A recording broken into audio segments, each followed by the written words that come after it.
jungle. South China Sea tension increases. The U.S. Navy send warships and challenge China in Paracel Islands.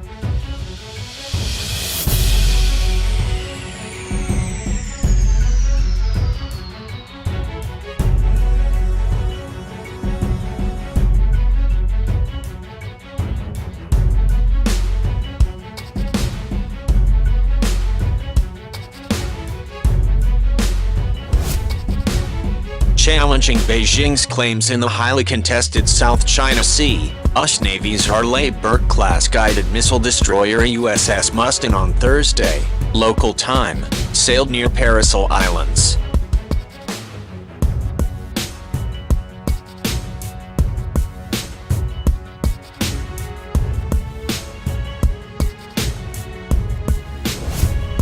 USS Mustin asserted navigational rights and freedoms in the Paracel Islands, consistent with international law.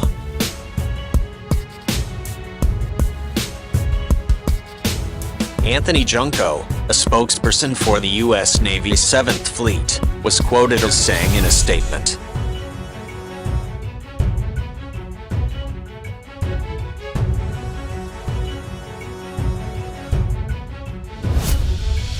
"By conducting this operation, the United States demonstrated that these waters are beyond what China can lawfully claim as its territorial sea," the statement added.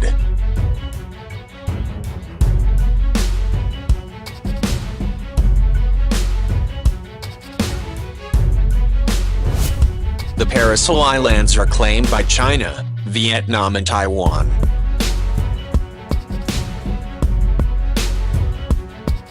The move comes amid heightened tensions between two countries on a range of issues, including the coronavirus pandemic, with the U.S. criticizing China over the global spread of coronavirus.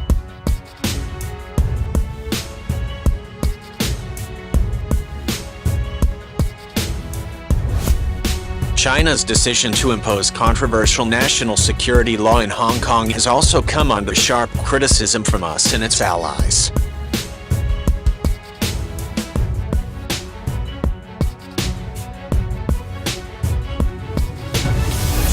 For the past 2 decades, China's strategy in the South China Sea has been reminiscent of ancient general and strategist Sun Tzu, who said, "The supreme art of war is to subdue the enemy without fighting."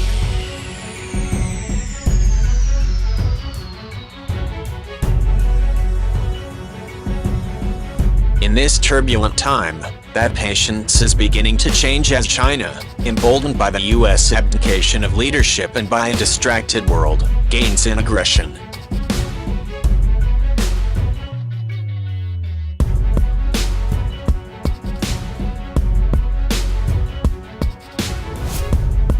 Most recently, China has been using its naval forces to pressure the littoral nations, especially Vietnam and the Philippines.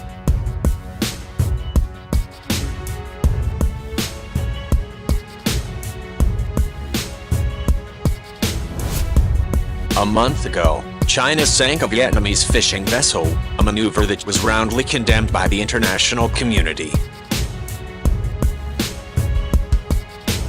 China is increasing its push against us warships, using aggressive signaling, dangerously close maneuvering, illuminating us ships with fire control radar, which suggests the imminent launch of weapons, and overflying at very close range.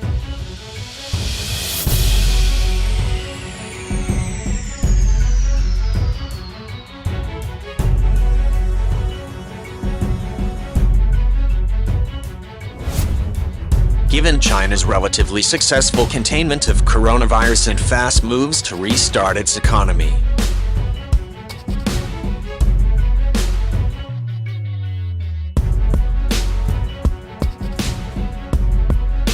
the Chinese are probably in a position to offer economic and soft power incentives to those states around the periphery of the South China Sea.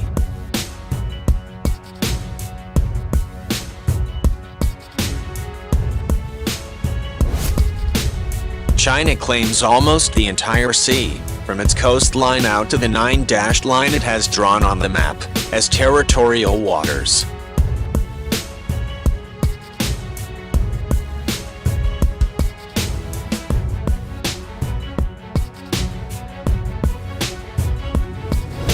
This has enormous international implications because of the oil, natural gas and merchant trade in the region. It has steadfastly maintained its claims despite losing an arbitration in an international court and facing pushback from littoral nations, notably Vietnam and the Philippines.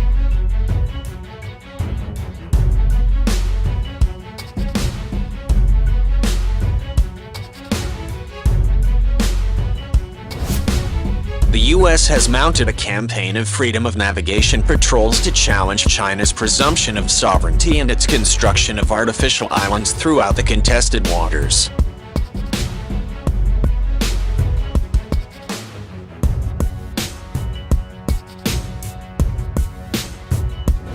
But China has been aggressively expanding its fleet of ocean-going warships, increasing its stock of hypersonic carrier killer cruise missiles and improving its undersea technology.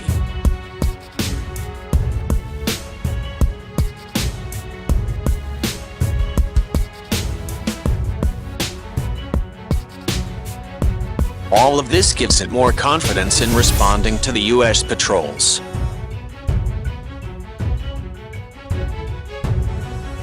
The strategy is also becoming more aggressive because of China's internal political concerns. As President Xi Jinping attempts to consolidate his power, he needs to keep the growing middle-class content, but a slowing economy means another rallying cry is necessary.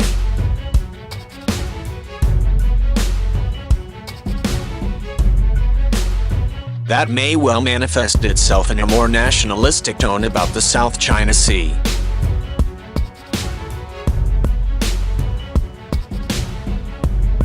For the rest of the world, the choices are difficult. No one wants to stumble into a full-blown Cold War, or indeed a shooting war, with China.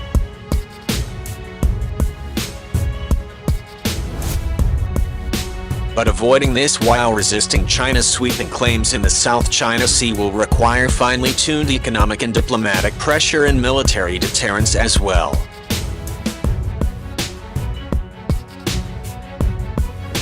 That means the U.S. should seek to align the diplomatic condemnation by all the nations of the South China Sea plus Japan, India and Australia.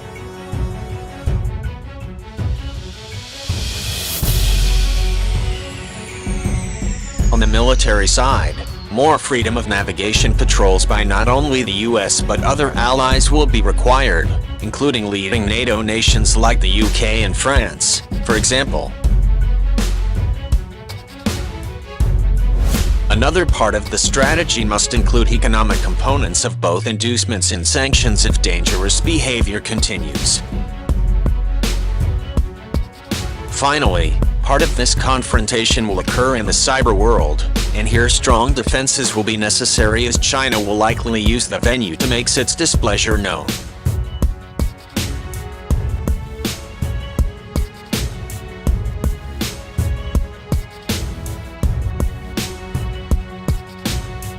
Sun Tzu was a strong advocate for patient victory, but he also said that opportunities multiply as they are seized. Beijing seems to be doing just that in the South China Sea.